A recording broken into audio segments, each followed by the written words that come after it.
This is how it ends. The finance minister resigns as the government plots an economic recovery from a pandemic. I'll be stepping down as finance minister and as member of parliament for Toronto Centre. Bill Morneau has been the finance minister since day one of the Trudeau government. And it seemed almost certain that he would stay. But now, a political divorce. Since I'm not running again, and since I expect that we will have a long and challenging recovery, I think it's important that the Prime Minister has by his side a finance minister who has that longer-term vision. The move comes after a week of stories quoting anonymous sources, speaking bluntly about the growing rift between the two, a series of articles that made Morneau's departure inevitable. Were you asked by the Prime Minister to resign? No. Tonda, this morning, I went to the Prime Minister and I tendered my resignation.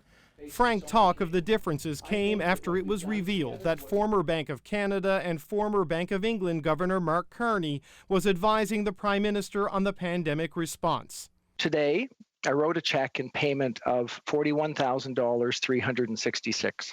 And after Morneau compounded the damage from the We controversy by revealing he failed to pay for a trip he took with his family to Ecuador on the charity's dime. The Prime Minister didn't say who would replace Morneau, but issued a statement thanking him for his service and promising to support Morneau in his next move, because there's yet another twist. I still intend to continue to serve and have decided to put my name forward to become the next Secretary General of the Organization for Economic Cooperation and Development. Gone from this job, already campaigning for the next. David Cochran, CBC News, Ottawa. All right, so let's bring in CBC's chief political correspondent, Rosemary Barton. So, Rosie, extraordinary move and clearly extraordinary timing. Yeah, extraordinary timing and a little strange, too, let's be honest. It was widely known that Bill Morneau probably wasn't going to run again in the next election.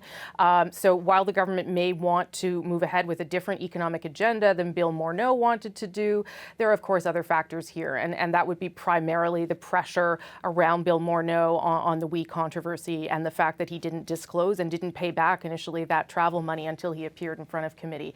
That was a lot of pressure building on him. And as David well illustrated there in his story, it had begun to spill out into the public, and that wasn't something that was going to be tenable much longer. But this leaves obviously a big problem for the government at a very critical moment. Well, yeah, but not just any departure. The hole he leaves is huge in the middle of the Liberal government. Yeah, because Bill Morneau, remember, came to this job not as a politician, and maybe that was one of the problems in his tenure here, but he had a lot of financial and economic experience, and he used that to do some important things in terms of implementing the government's agenda.